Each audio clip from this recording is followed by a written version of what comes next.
Comeback of the season. Remember, they came back from 22 to beat the Clippers on January 8th. Steph described post-game what a performance like this means to his team going forward. It's just a step in the right direction, but we have to be able to put a couple of these together in a row. And they're all learning lessons in terms of the caliber of team that you're playing at that, at the top of the West that's been established, has been there before, and good measuring stick for us. So 7-6, we're obviously, in a good position, but we have to be able to put a couple of these in a row to really prove that this is who we can be and who we are. And, that's the challenge in this league every night. No matter who you're playing, you got to really fight for a win. Richard, it's your old teammate, Steph Curry. What do you think the significance was of this win for Golden State? Well, just really quickly, right? Let's look at their record. If let's say hypothetically Klay was playing, that's a 10-3 team, right? I know. I'm just saying. I live in the real world. No, but I'm saying but the 7-6, this is kind of right where they should be. They should be in that 7-8 spot, and if they were fully healthy, they could be at the 2-3 spot. So I'm glad, but for a while they weren't playing like this. This is a team that's very capable of beating anybody on a given night. The lesson that I think they learned here is that they have so many young players, and as long as they keep fighting, if they can stay close in games, the last 5 minutes, now you have Steph, now you have the guys that can really close games. So it's just for them, they got to keep it within a range, in that last 5 minutes. I really believe that the key to this team is Oubre, because you know what Steph is going to give you. Wiggins, he's somewhat starting to be more consistent, but Oubre, if he can give them consistent numbers between 15 and 18 a night, this team is going to be dangerous. He does all the little things. He can guard your best player. He's a slash. And if he starts knocking down some threes consistently, then that's what's going to make the Warriors scary. He has to go back and look at this game. And this is what you take from this. Oubre, if you become a consistent player for us, we're going to win a lot more games. And look, Steve Kerr has gotten a lot of questions about possibly shifting the starting lineup. He has not wanted to do that. But he did make a change last night in the substitution patterns for Wiggins and Oubre, and basically gave Oubre more space without Steph on the floor, more opportunities to have that. Do you think that that's the kind of thing that can get him going more? Yeah, absolutely. And you're always going to go back to, hey, we just beat the defending champs. Now, I know the Lakers didn't look like their Lakers selves, but it's a start in the right direction. It gives them confidence. So, Oubre, if you're watching this, look at these tapes. Stay aggressive.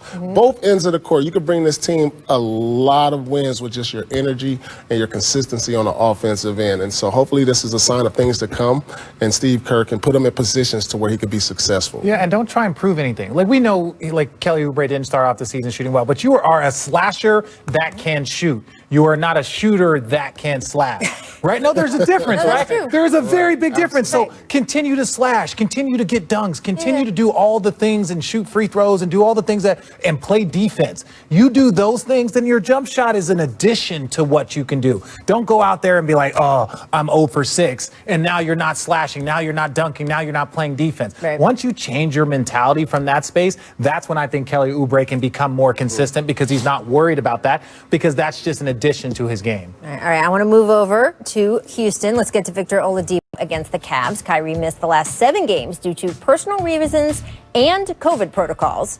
And here he was addressing the media for the first time. Take a listen.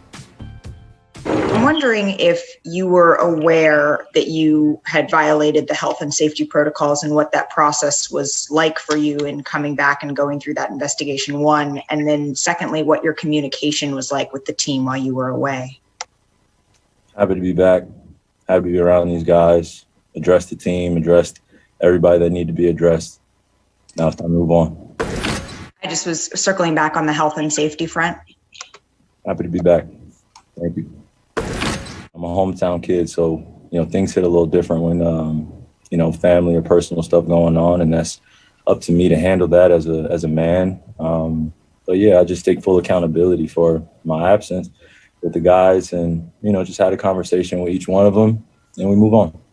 It's pretty interesting in watching when you take a break from everything. There's just so many assumptions about what's going on, and so many people feel like they know me best, and they have no idea who I am, nor what I'm about, or what I stand for, or even attempt to take the time, or even for me to invite them to take the time. So it's a two-way street. And when things become overwhelming in life, you just got to take a step back and realize what's important. That's the big thing.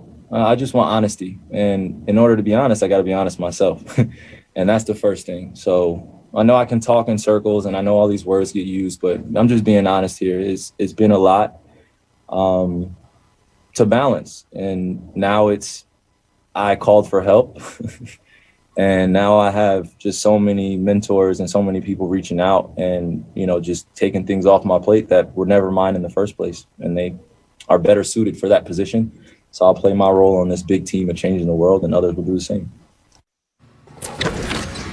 So pretty expansive there at the end. Richard, what's your reaction to Kyrie's comments? Well, look, I actually got criticized when I said I hope he gets whatever, emotional, whatever, mentally, whatever help he needs, whether it's a lot going on and he needed to have mentors, people reach out to him, people check in. I said that a couple weeks ago. You said that on the show a couple days ago, yeah. Because it's more of like, hey, if Kyrie needs some time, we all get overwhelmed. And athletes it's literally the only job where you don't just get to be like, hey, I need a couple days off. Now, I understand the money, I understand the months off, but if in the middle of the thick of it, you're dealing with something and you need to take time off, shout out to, Kevin Love and DeMar DeRozan that have really talked a lot about, dealing with their mental health. And so whatever he needed, if he got what he needed and he now has an infrastructure that will allow him to deal with it, good for him. I'm glad to have him back. Yeah, it was good to just see him smile. Yeah.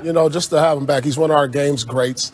And, we all go through our trials and tribulations. And the only thing is, when you go through these things, it's about the respect of the organization and your teammates. The constant, because when he first went away, there was no communication. Nobody knew what was going on. That's what your teammates, that's what the organization is there for you, to help you in those times. I know you have family, they can help you also. It's just, the only thing I had a problem with was the communication. We all, like I said, we go through the things that we go through in life, and sometimes it's tough to step away from the game. But I use the game to help me get through these things also. I needed to be on the court when I went through my troubles. I needed to be in practice. I needed to be around guys who relate to some of the things that we all go through as professional players and role models. Yeah. And Kyrie noted that his family lives locally and that he said that hits different. Obviously, your involvement with your family, if something is going on in your family or even if something's just going on with him, everybody is there and around, which is a little bit different. Home is tough, but one of the things that he talked about was like, a lot of people just started to assume. Well, you know what happens when people assume is because there was no communication. So I think he takes some ownership of this. I think people that were, questioning him or not criticizing him, but more of asking him what was going on or alluding to different things. Well, that also falls on you, right? That falls on you to communicate hey, I'm dealing with some personal stuff. I need some time away. And, hopefully he learns from this. And if he needs more time or whatever it is, it can be addressed. I mean, look, he said, people assume they know about me. And he said, without even talking to me. And then he very quickly corrected himself. He said, or I don't want to let them in to talk to me. And he said, that's a two-way street, which I certainly appreciated him making that distinction. There were repeated questions at the beginning of, hey, what was going on with you, basically? And you heard him say over and over again, hey, I've addressed it with the people I need to address. Do you feel that there was enough information there, especially eventually as he got into talking more, for Brooklyn Nets fans of the team? He doesn't owe, and this is, I want to say this as a person that has been a net lifer, he owes the fans very little. And I mean this from a respect place. He owes the teammates. He owns, because hypothetically, you could be traded, you could retire, and the fans, you don't owe them an answer. Barry Sanders, they're still looking for him in Detroit, right? Calvin Johnson, they're still looking for him, right? You can up and retire and not say anything to anybody. So I don't say that. You owe it to the people in the locker room, the people that have supported you, the people that you go to war with, the people that you go to battle. And if those guys are cool, then it's not up to the media, it's not up to the fans, it's only the people that he has to show up with every day. Yeah, you say the people who support him, the fans support him. I understand that, but you can't, if you've got millions and millions of fans, you can't individually address them. You can't tell everybody. You got to have some parts of your life that are private. Absolutely. Yeah, that's my only thing, is that as long as the people in the locker room are okay with him, then Kyrie can move forward and be the great player that he is, right? It's just tough when, you're that individual. You feel like you owe a lot of people. They go out and play well, win games, everybody will forget everything. There you go. Well, it looks like they're playing well already without him. And then, boy, just add another elite player into the mix.